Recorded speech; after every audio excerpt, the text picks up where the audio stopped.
First we had prismatic, now we have my stepfamily is an MRI. I've said it before, and I will say it again. Yerin Ha said women in STEM. Kind of compare it to like getting an MRI scan. I can't wait. That's not on my bingo card.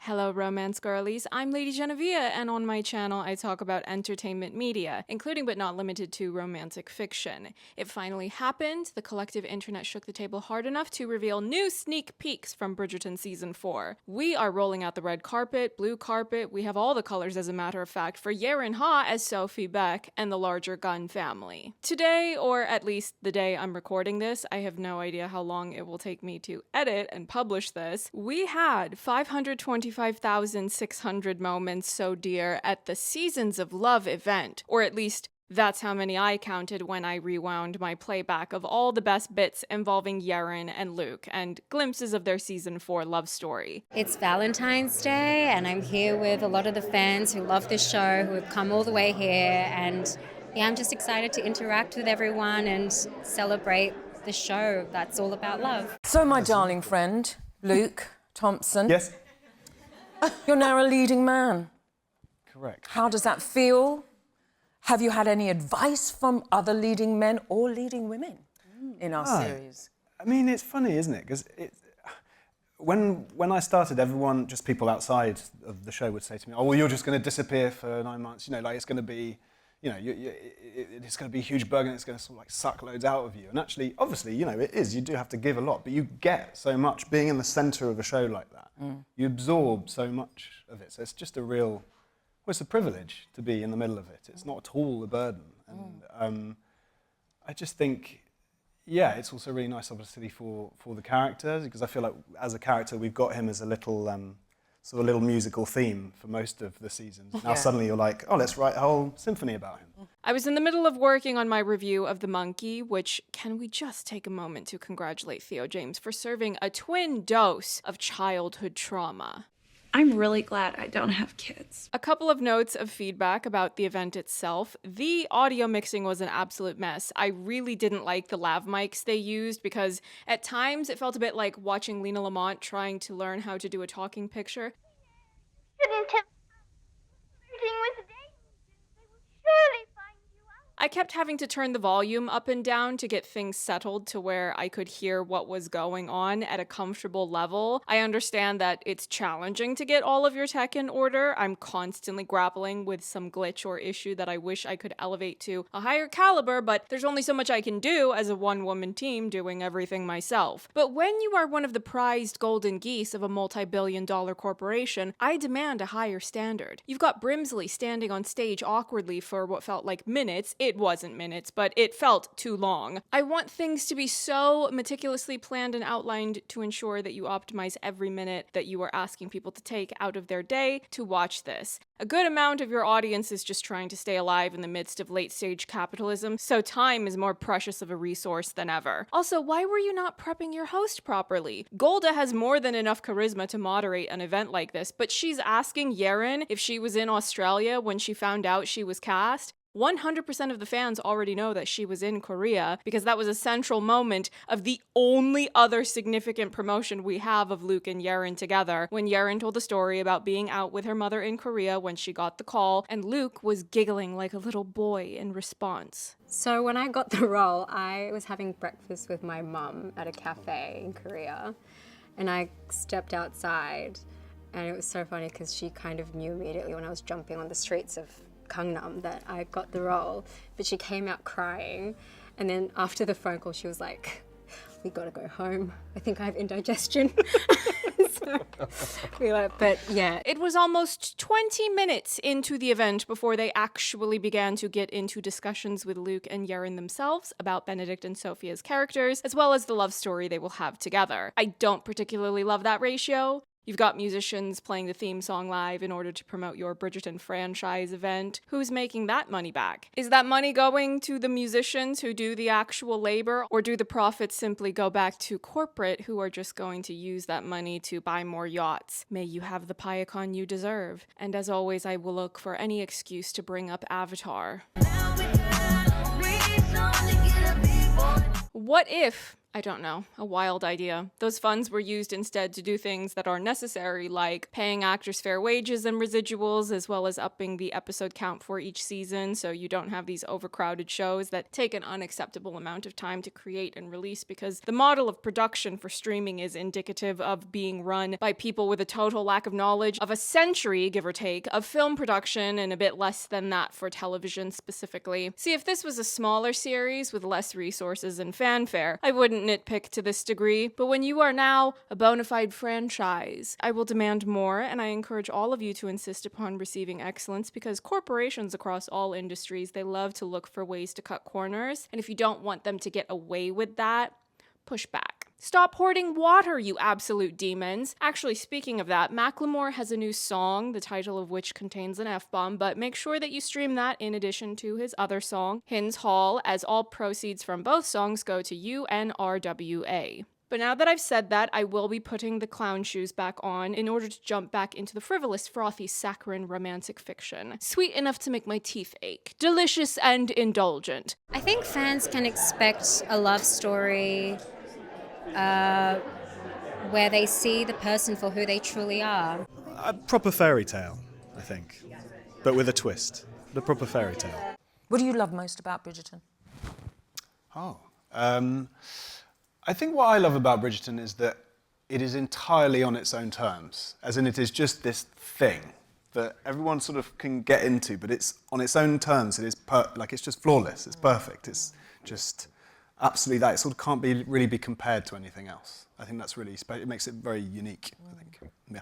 And your short time with us, Yerin. Yeah. What do you love about Bridgerton?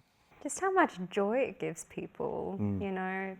I think when you see stories about people getting together through all the obstacles and challenges, you just root for them, and I just love how much people love the show, and also the people on the show, you know, I love. I am not going to talk about every tidbit that was discussed, because that first 18 minutes, I mean, you were playing the theme tune to promote your franchise tour, and talking about a whole bunch of other characters and side plots. It's 2025, and I myself have reprioritized what I'm willing to give energy to. If they had shown Simone, Ashley, maybe I would consider going through the too long list of all the various characters and plots that are not the main couple of this season and addressing each one of them, but they didn't show her or Masali, and well, that's not a good look, is it? What was a good look, though? Anthony Bridgerton with stubble? You gotta put your fingers in the holes. Now, I don't want to write a dissertation about what may or may not be either discrimination or rage bait marketing, because it ultimately feels to me like I would only be rewarding bad behavior either way. But I will simply say, in regards to that, Simone Ashley's new rom-com Picture This will be premiering on Prime Video on March 6th. On a more humorous note, though, Luke Thompson was mentioning Gregory and Hyacinth more than once, and he kept forgetting their names. He called Gregory Will, which is the actor's name, not the character's name. And also with, you know, Hyacinth and Will. Hyacinth and Will is his real name. Gregory. Brother? Hyacinth and Gregory. I do that all the time. You know, to sort of really see them, you know, sort of like tiptoeing their way forwards into the middle is really exciting. I love seeing a lot more of I forgot their names again. Hyacinth and Gregory. I really know, but it's really nice to see them. It's like, just those little stories. I find it very moving actually seeing them now in the show. And getting them to sort of, bring them into the fold. My one point of feedback regarding that, since I've never really spoken all that much about those two characters, is that I hope the two of them have age-appropriate comedic side plots. I want more rom-com energy in Bridgerton. Life is hard, and I want to laugh. Osgood Perkins, the monkey, had me laughing from start to finish. Who knew childhood trauma could serve that much humor? Are you sure?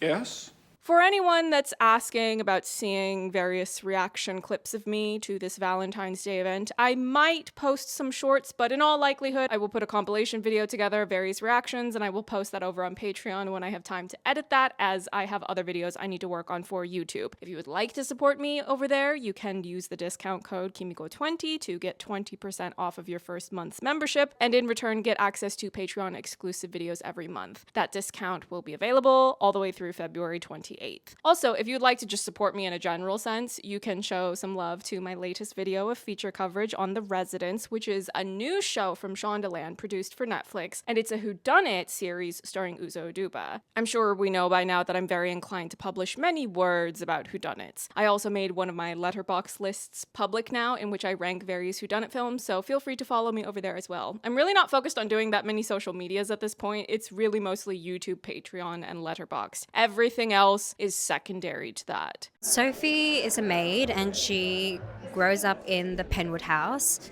And you know, she ends up finding herself in a masquerade ball and meets this gentleman, and ever since she meets him on that night, her world kind of turns upside down. It's very, very exciting, yeah. I mean, I think because I knew the book a little bit, so I'd read the book a long time ago when I first got the job, so it was nice to actually see what they have now done with the book and sort of like developed it and spruced it up, and yeah, it's exciting. There were a few new promotional images released, as well as a video compiling snippets of footage that is presumably intended for the final cut of the season itself, intermingled with behind-the-scenes making of footage of cast and crew while they are working on the show. No Simone and no Masali, which, again, is certainly a choice.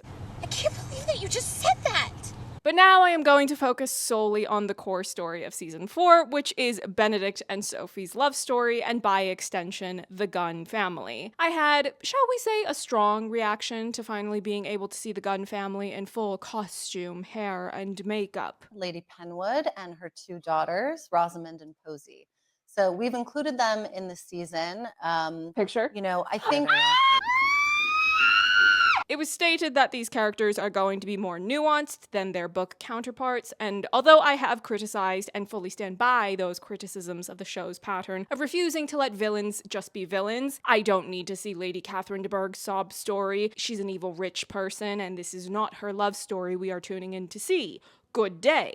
You lose! Good day, sir! But in this case, given how Katie Leung has been forthcoming in years past about the racist vitriol she was subjected to from the general audience while working in that other franchise that must not be named, and a pattern of bad behavior among some Bridgerton viewers towards the show's BIPOC talent, I will say that I am perfectly fine with them making the Gunn women more sympathetic. They are still going to be the foils of the story, but I'm not going to send any of those women negativity as if they are their characters. They are not. They are actors playing fictional characters. The fact that they look absolutely fabulous whilst doing so is just a bonus. If fashion meets... I think in the books, specifically Araminta and Rosamond are quite villainous characters. They're, you know, some of the biggest villains in the Bridgerton books. They are still villains, absolutely, in our show, but I think there's a difference between meeting a character on the page versus seeing them embodied by, you know, an actor like Katie or Michelle. And so it was really important to us to humanize those characters and understand, why are they villains? Why are they making decisions that we might not agree with? You know, and Katie do that and too much on this Michelle show. bring such humanity and But vulnerability these Asian to women, those I'm okay roles. with So it.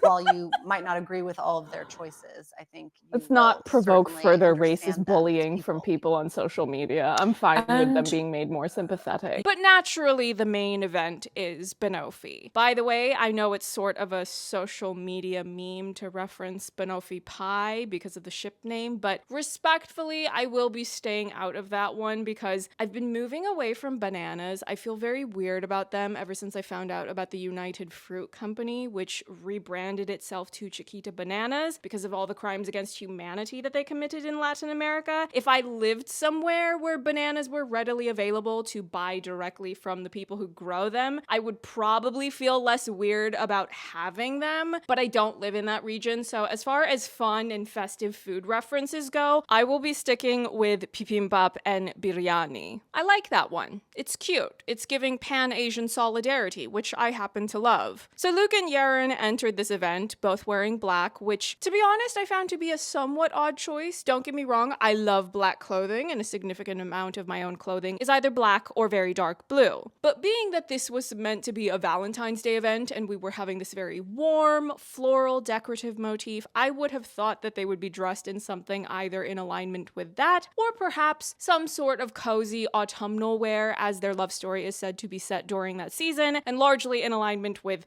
the essence of that. Come to think of it, there was a point during the live stream where I, for whatever reason, thought they were going to announce the release date during the event because of some of the wording that was being used to build up anticipation of something big being shared. But no, it was just them saying something we already knew, which is that the masquerade will happen in episode 1 and take up a good portion of that episode. Yeah, of course it would be in episode 1. When else would you do it? Episode 6? But if I were to make an educated guess about release, I would assume that we will get the season 4 premiere in autumn of 2026. They said they were about 2/3 through production, which would suggest they've filmed, a bit over 5 episodes at this point. If I recall, production usually lasts somewhere around 9 months, and then you have all of the post-production work to do, as well as making preparations for a large promotional rollout. So 2/3 of a 9-month production means 3 more months, so you would wrap sometime in May, and then you have a year to do post-production as well as planning for promotion, and you could start ramping up that promotion during summer so that you can have your premiere in the fall. What do we think? Do those numbers line up? I'm down. I've got the 411. They did reveal My Cottage, which I was flabbergasted to see.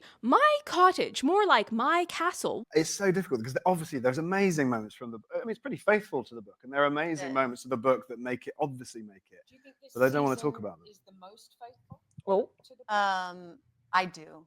I also say I've been authorized to say a few things that we're pulling from the book. Please, Jess. Because I asked, because like Luke, I'm terrified of getting someone going, shouldn't have said that. But okay, masquerade ball, it's in there. We know this. yeah. My cottage. Can I say my cottage? Do we know this?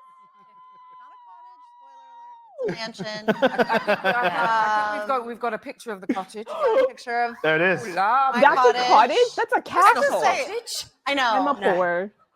This was one of those locations that when our locations team showed us this, I was like, This was is not what I exactly thought it how I pictured my cottage. right. It was amazing. I mean, the whole joke is that it's not at all a cottage. How are you going to play us for fools by having us imagine this cute, quaint little cottage for Benedict and Sophie to be away from the insufferable high society of the Tarn and fall in love? And as it turns out, no, it's not a cottage, it's a castle. No, LadyJenevia, it's not actually a castle. Don't bring your generational wealth justifications to me. This is not the space for that. Our friendship is built on our mutual distrust of England. We can talk a bit about the masquerade momentarily, but first I want to focus on My Cottage, because this is where we finally have some new crumbs to mash together and cherish as if it's a Michelin star dessert. We more or less assumed that they would go to My Cottage, and now we've seen it, or as it exists on the show, My Castle, and we also got an official confirmation of the lake scene. Now, if you have not read the book, the lake scene refers to a point where Sophie goes to the lake and discovers Benedict skinny dipping. And you know, maybe within striking distance of that cottage, there's a lake. It's entirely possible that Benedict might want to go for a swim. I don't know. I'm sorry, I'm trying not to picture it. I don't really spend much time in fan spaces nowadays because most of my time on social media consists of me spiraling over human rights violations, or I'm watching cat videos. My latest favorite one is Knee Cat. Of course, I'm assuming we're all on the same page here where we assumed the lake scene would be adapted. Yes? Anyone else? Sound off in the comments. When you do a Cantonese story, you have to put them in a library. When you do a Paul in Love story, you need to put them in a carriage. When you do a Benofi story, you have to put them at a masquerade and at My Cottage. And while at My Cottage, the lake. These are non-negotiable. And it's been a while since I read the first book, so I don't have as fresh a recollection of that source material, which is why I'm not referencing it in that list that I just gave, but just so the Simon girlies don't feel left out. To the people who need to hear it, stop being weird about Regé-Jean Page. Excuse me, what is your problem? Oh, and while we're talking about source material, I still haven't read Eloise Gregory or Hyacinth's books, although I do plan on reading Eloise's book before season 4 airs. But right now, I'm still making my way through An Offer from a Gentleman and making videos about that. We've done a couple of them so far, but there are still plenty more to go.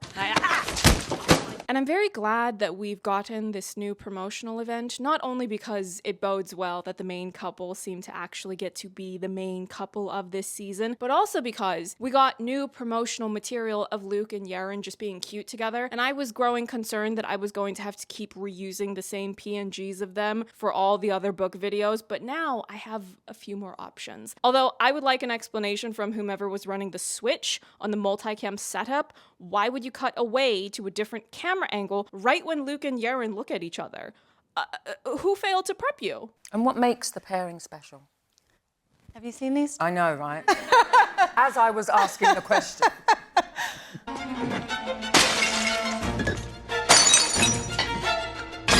I know that typically you want to change shots because it makes things feel more dynamic, but as far as fandom fixations go, the romance girlies just want that wide shot that has Luke and Yerin in frame. This would keep them busy for weeks or even months of dissecting and editing each and every minute micro expression between them. Did Luke lean into Yerin? Did Yerin smile while Luke was answering a question? Cutting to a close-up on Luke or Yerin while they're answering their questions. That's fair enough, but I don't think you understood the power of the wide shot where you keep them both in frame anywhere near as much as you should have. Although I do think they'd appreciate how quickly they respond. Rather than like waiting. Waiting for weeks. Great. Great. Okay, so from Corinna A. from New Jersey. Okay, What is your favorite location to film at? They need to use different mics I have to say, for the next one. without going into much detail, my cottage was pretty. That we because there's a whole. I guess we spend a lot of time there. You were there a long time. And it was also the first time that we got to act together. You know, so that was really special. I'm looking forward to people seeing that. Yeah, it's a beautiful location. I'm really looking forward to watching my cottage because it's a really important location in the Benofi love story. It's away from the town, and they said at the event that they spent quite a bit of time there. We can talk in more detail about the various plot events and conversations that take place at my cottage once we reach those chapters in my ongoing video series about the source material. I had multiple issues with both season 2 and 3's approach to the main couple. With season 2, they were pulling focus from the main love story by cutting away to too many incessant, banal subplots and sidelining further exploration of the female lead and her family. With season 3, the umbrella description of my issue with the approach to the main couple was the tone. Too much melodrama. I'm paralyzed! If you're moving your arms and legs, you're clearly not paralyzed. My cottage, if adapted well relative to what's in the book, has the potential to completely obliterate the possibility of those issues I mentioned for seasons 2 and 3. When Benedict and Sophie are at my cottage, none of the other main characters we've met on the show are there. We have the Crabtrees, but they are not unwelcome interruptions to the Benofi love story. It's quite the opposite. They make it better. Yes, it's a television show, and filmmaking as a medium works in such a way that you might edit to cut to other storylines, but at the very least, this is their place, this is their home, even if they don't know that yet. It's their home in spirit, so at most, we will be complaining about wanting more screen time, but that they spent a lot of time at my cottage. So to me, that bodes well for what we can expect from that part of their love story. If you were there for a while, that means you were filming for something that seems longer than what you would normally spend to film at a particular location. I won't be overly optimistic, I will maintain a reasonable amount of skepticism, but Luke and Yerin are so cute together that even some high-quality, prolonged eye contact will go a long way to satiate my ravenous appetite for romance. Oh, it's been a dream. He's such a sweetheart, and he's so open and giving, and he's so present. Couldn't have asked for a better scene partner, really. It's a really, really nice, happy set, Bridgerton. Like, the crew is beautiful, all the cast are beautiful, you know, so it's nice to be able to say to someone, hey, come in, you're welcome, and you're going to love this. When I first saw them at the table read, I was like, that's, oh my God, Lady Danbury, and that's, you know. So it's been so welcoming, and everyone's so sweet, and they They're truly the best people, just humans, ever. In the book, after Benedict and Sophie have spent some time together at my cottage, falling deeper in love, Benedict brings Sophie back with him to one of the Bridgerton family houses where she's able to get hired to work as a member of the household staff. Book Benedict, like more or less every male lead of the Bridgerton books I've read thus far, he's a bit too much. Too aggressive. It's almost as if there's this bias towards a particular type of male lead in romance. They're almost all like that at one point or another. Take it away before I gag. But they actually talked about that in this event, of clearly stating that they would adjust certain motivations or characterizations, and specifically as that applies to Benedict. And yeah, I do think that this But thank you for season officially is confirming. the most faithful to the book. You know, it really lends itself to adaptation, just plot-wise. Yeah, it's very similar. I think that, of course, some smaller things have changed. Character motivations, I think especially Benedict, is quite different from the book, just in that Luke Thompson brings Less aggressive. this wonderful sensitivity and self-awareness to Yes. the character. And Yes. so But we knew Luke would do that. Benedict's story of trying to woo Sophie, I think the character is a bit more delicate and thoughtful, perhaps, about the way he goes about it. I always assumed that they would make that alteration, partially because of how the male romantic leads have been thus far, but also because of how Luke specifically has played Benedict. I don't think you would have as easy of a time trying to completely change how Benedict is as a lead and turn him into a sleazy man in his own season. Benedict, I guess there are lots of people like that where you sort of feel like for some reason they haven't quite tipped into maturity. Like they're still sort of circling around. And you know, even in the structure of the show, like, you know, he's sort of been waiting in the wings for a long time. And so it's interesting to unpack why that is. And often like those things, you can sort of feel like, oh, is it something you know, is it just bad luck? Or he hasn't met the right person? But also, is it something that's blocking him? Some sort of, yeah, I guess some sort of fear of committing, fear of sort of, you know, fear of commitment, I guess. And also, I think it's always about like wrapping things together, as in like he has a very sectioned out life. He's got his art, and he's got he's Benedict at home, and he's Benedict in the Demi-Monde and all of that. And I think there's a real fear of, I think, what falling in love would be is tying all those things together, which is, you know, a big challenge and probably quite scary for him. So yeah, we'll see what happens. Yeah, lovely. I find it interesting that Luke was claiming that Benedict has struggles with commitment. I'm not saying that he wasn't intending to play him like that, but that wasn't the impression I got from him, particularly in watching seasons 1 and 2. What about honor? Romance? I saw it more so as he's a romantic with the heart of a poet, but he's not going to try to force love to happen if the vibes aren't like that with whomever he was in a situation with. Deceitful. Poetry's the opposite, brother. Is the art of revealing precious truth with words. Good night. What is it truly to admire a woman? To look at her and feel inspiration? To delight in her beauty, so much so that all your defenses crumble, that you would willingly take on any pain, any burden for her. To honor her being with your deeds and words. But much of an actor's process happens internally, so maybe that's what he was thinking to himself the entire time. I'm not sure. I don't know him. It's always really nice to see that people, because I guess it's all about projection, isn't it? Like people see, I don't know, sides of themselves or whatever it is in a character, because a character is just word on a page. So it's really nice to sort of be a vehicle for that and to feel like people are reading stuff into that character and that you're part of that exchange. It's lovely. And what makes the pairing special? Have you seen these? I know, right? As I was asking the question. Luke Thompson and Yerin Ha could not be better cast in these roles. You know, I think Benedict is a character who we have all been rooting for over the years. We're deeply invested in his story. And it's been really exciting to try to shake him out of his normal routine. And I think the only way we were able to do that is with a character as dynamic as Sophie. Sophie, you know, she is based in a Cinderella trope, but she is no damsel in distress. She is someone who has chess moves and is always thinking 2-3 steps ahead. So she's absolutely going to throw Benedict for a loop. And Yerin just brings this incredible feistiness, humor, and vulnerability to the role. She is the only person who could play this role, and we're so lucky to have her.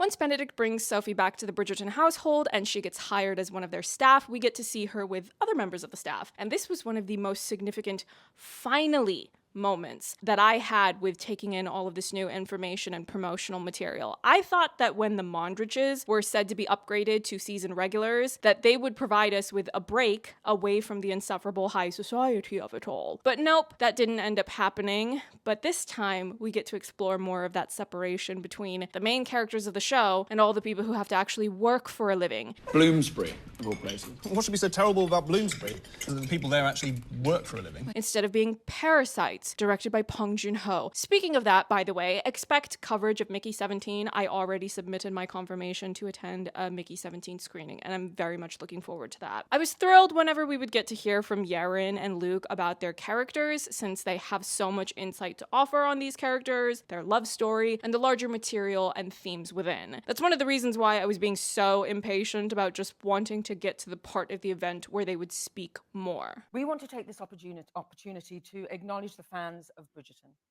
You are all here for this show and our cast around the world. Respectfully, I don't need to be acknowledged. I want to hear Luke and Yerin speak. The other reason for my impatience, though, was simply because of time zones. I like sleep. Also, the caffeine from my tea had not kicked in nearly enough. Eunice! Why didn't you wake me? But Yerin in particular has these fantastic answers that indicate a deeper level of intelligence beyond just the technical skills of how to act. She has an awareness of the world that broadens her perspective and understanding of both character and story. She's kind of the bridge character that I guess bridges the gap between the downstairs and the upstairs influence. And we really get to see that this season, which I think is great. And yeah, through her we see how a household is run and how much the noble family relies on people like her. I have been wanting this show to finally extend even a drop of empathy towards the working class. Admittedly, there's only so much it can do given the Regency premise, but this was an element I needed for Sophie's story in particular, because Sophie is a completely different type of character than what this show has had as a lead before. You got a bit of that with Kathani because there was a lot more pressure of economic insecurity woven into her story and her motivation for trying to provide for her family, but they also sidelined her a lot and didn't develop her own material as much as they should have. So for Sophie to have spent more or less her entire life as an outsider of the upper class, but she's also so close to it and constantly forced out, and the classism of this world is so much more heavily pressed upon her than other lead characters we've seen. Sophie is a character with the potential to relate to viewers to a whole other level that the show doesn't normally reach. Without going on a lengthy diatribe about the economy, global geopolitics, the colonial exploitation of a number of countries for their natural resources, and so on and so forth. Oh, wait a minute. I've already done that. The majority of potential viewers have a much easier time relating to Sophie than the people who are usually leads in a Regency romance. I know that, and Yerin knows that too. I think they just feel a sense of hope. Yeah. You know, especially now, I think there is a lot of like division, and I just hope that this story just proves that, you know, no matter what race or class or religion or whatever it is, you know, you see the person for who they are, and that, you know, love can combine us together and, yeah, unify us. Beautiful. Yerin always speaks so beautifully about Sophie and the inner workings of who she is, what she fears, what she yearns for. Every time she gets going, I feel like I'm on the verge of having a quick therapeutic cry. You know, one of those quick cries that lasts for just a couple of minutes. It's like a cleanse, a reset. What interested you about Sophie, about playing her, about delving into this? Well, I think Sophie is this super headstrong character, and she's very independent. But she craves and yearns for love. And just because this man kind of enters her life, she doesn't surrender everything and she doesn't give up everything. There's this sense of self-respect and this dignity for herself. Yes. And yeah, but I think the most interesting thing for me was the journey of her realizing that being vulnerable and also asking for help isn't a weakness, and that she too deserves love, just like everyone in this room. And yeah, I think that was a really fascinating point for me.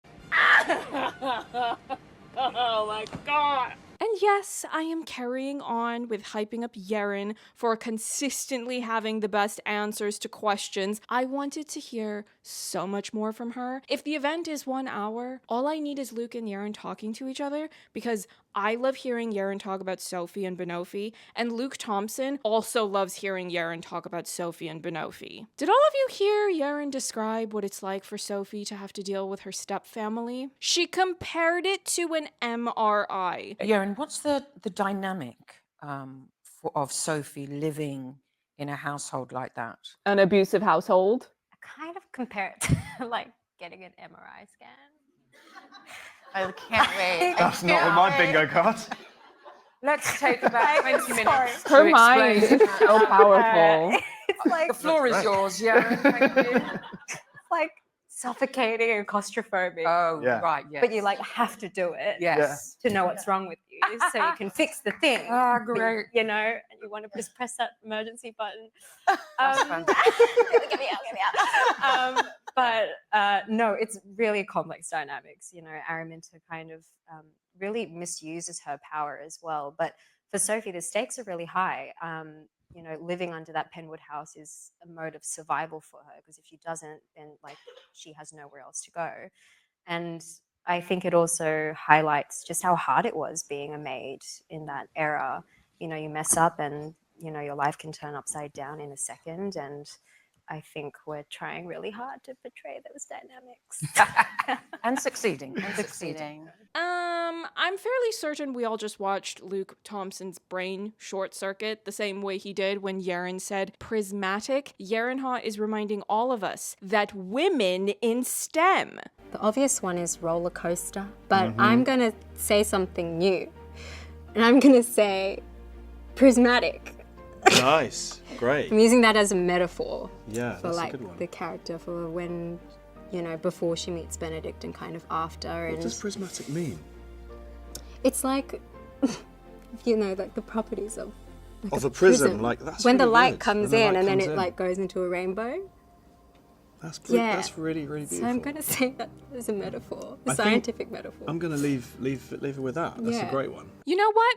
I need this. I need an entire press tour of Yerin being brilliant and Luke being in total awe of it, because that dynamic reminds me a bit of one of my favorite rom-coms to release in recent years. Being a sapiosexual. Oh, is that when they do things around the... No, that's someone who finds intellect or intelligence very sexy. You know. Same. But let's circle back to the masquerade, because who doesn't love a fun party in which we get to watch a meet cute that will jumpstart a love story for the ages? And as a bonus, we have the Gunn family serving charisma, uniqueness, nerve, and talent. Look at her, and look at her. You know who they did that for? Us. The girlies. My name is Gia Gunn. I don't jump guns. I am the boom boom gun. Yes, we're looking at some villains, but they will be nuanced ones, and even if it's premature to say it, I support them too. I do believe in the empowerment of women. And I know these looks were done for the girls, because I've checked the analytics of my Bridgerton videos, and it's predominantly women who are watching them. And if you are not a woman, you don't identify as such, you can still be one of the girls if you would like to be, because if dude is gender neutral, then so is capital T, capital G, the girls. We don't discriminate based on gender. But of course, the talk of the town as far as promotional images go, we've got some close-ups of both Benedict and Sophie at the masquerade. I was more excited about the Sophie close-up because of being able to see the details of her mask. Although for Benedict, I feel like this is him seeing Sophie for the first time when she enters the main ballroom that he's in. The way it's described in the book of how he feels, how overcome he is by her arrival, that's what this moment is giving me. Also, with Sophie's close-up, the makeup they have on her eyes, this actually makes me cautiously optimistic that they've either hired or consulted with Asian makeup artists who will actually know how to do makeup that suits our features. I feel like I've talked about this before, but just in case I didn't actually mention it on here and it was simply a very loud train of thought that I kept within my own mind, I did an interview on my channel with Karen Fukuhara, and while I was doing preparatory research for that, I had heard her say in some video somewhere that she makes a deliberate choice to work with Asian talent for things like styling, hair, and makeup because she feels they understand her features better and how to best enhance them. So for Bridgerton season 4, I really wanted them to hire Asians who would know how to do those types of jobs at the highest levels possible for these women. Believe me, it makes a difference. How many times do actors have to come forward and say that they had to fix their own hair or their makeup or submit a special request to get something that they needed to be able to look camera ready? I'm not naming names, but if you follow along with film and television ongoings, surely you've heard more than enough examples of that. But we also get another photo of Benedict and Sophie engaging in some, hey, I just met you and this is crazy behavior considering that you two just met. Gloves off, hand-to-hand contact, mouth on the palm of the hand. Benedict Capybara Bridgerton, I know what you are. A slutacious whore. If you've read the book, or you've at the very least watched my video on the masquerade chapters from the book, you know exactly what's happening here. Gloves off, making out, when you just met. I know, it's intimidating to fall for a girl with a strong pelvic floor. Benedict Bridgerton, this is not very gentlemanly behavior of you, and you know what? I approve. Keep going. We're tuned in. People already have their fingers hovering over their phones to call off the day or days that they will need to stay home and mainline this season like it's oxygen. How many times do people comment on here saying, oh, I've already put in the call to get those days off from work, once the release dates have been announced, which always takes forever to happen. Fun fact, one of the reasons you don't see me reviewing as many streaming releases anymore is because of how late those companies are to announce release dates. I'm already mapping out my video schedule weeks, a month, or even months in advance. Why is the first trailer for Picture This being released less than a month before the film is set to be released? Mr. Brightside over here with a genius business model. Oh my god, what if we had a cover of Mr. Brightside on Bridgerton? I would simply collapse. Excuse me, season 4 is Forbidden Love and Mr. Brightside has a Moulin Rouge music video. Baz Luhrmann and Catherine Martin's art is my lifeline. What were we talking about? This always happens when I think too much about artistic geniuses. Drugs are quick. Which songs do you reckon will be used for the Banoffee love story? I mean, I'm definitely biased, so my reflex response is often to pick some sort of banger close to the Y2K era. Try Again by Alia. If I have to single-handedly convert the entire world into being Romeo Must Die fans, that's just my burden to bear. I'm sure I will find some way to cope.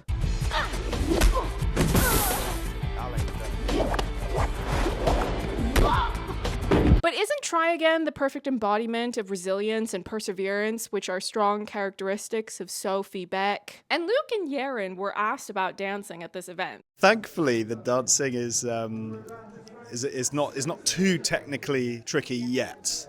So we'll see what happens when it gets a bit more complicated. But I'd say my dancing skills are absolutely bang on adequate. Mediocre, adequate, middle of the range dancing. They were giving props to the choreographer, Jack Murphy, which, listen, I love hearing about choreographers doing compelling work in tandem with telling a story and following the emotional arc of characters. Your dancing skills, Luke and Yerin.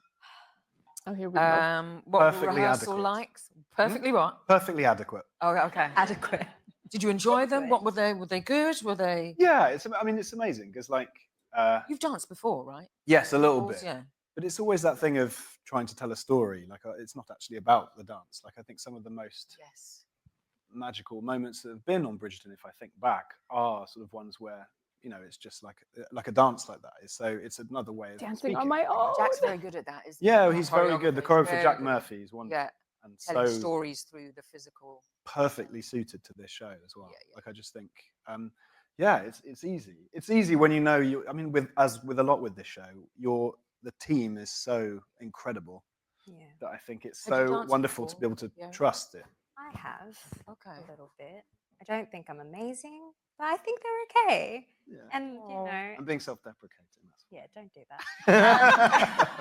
that. No, but I think also with Benedict and Sophie, it was like a big dance number. I think it really was just like an expansion of our emotion that we felt. And Jack's great with kind of setting that intention and motivation for that. Beautiful, beautiful, beautiful.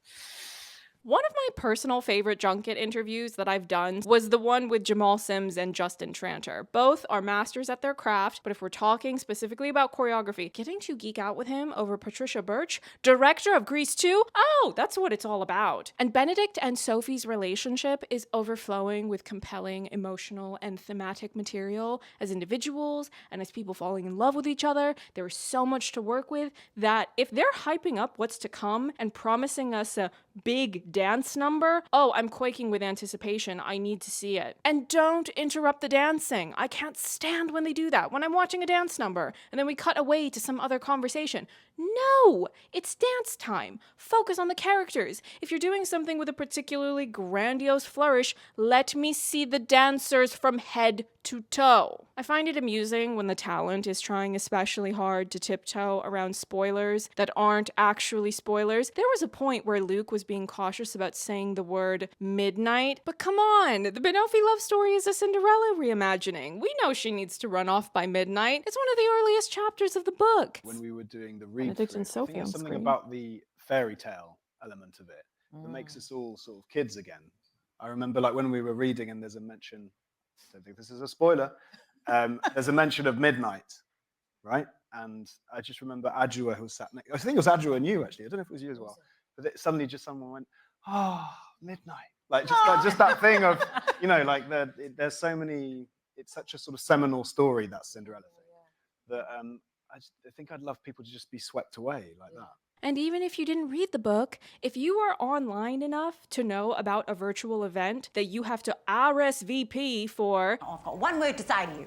RSVP. What? then you will have definitely heard people say somewhere that this is a Cinderella story. It's the new things that are more intriguing and enticing to the people who are keeping up with the show's ongoings more closely. For example, they were making mentions of a kite more than once, and that seems to be something new. They didn't specify much beyond that. Maybe Benedict will fly a kite with Sophie, let her enjoy some of the simple pleasures of childish merriment that she herself was deprived of in her own life. That could be cute. Or maybe it can be an excuse to finally set up that Julie Andrews on-screen cameo that I'm really keen on seeing. Come on, Mary Poppins, let's go fly a kite. Oh, well, come on, Teletubby. Teleport us to Mars. There was also that sneak peek video, which I don't want to spend too much time on because this video is already long enough as is, and I'm assuming plenty of other people will have talked about that by the time I post this. But we do see Francesca and John at the masquerade ball. They did not show Michaela, so she's either being excluded from marketing or she is not in attendance. I wouldn't know either way. I don't work on the show. No one knows what it is. It's like this mad riddle that no one knows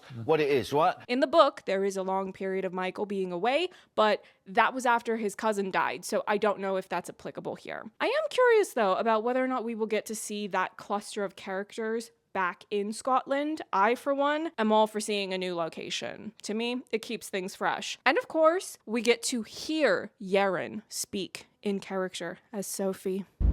It is a spectacular night.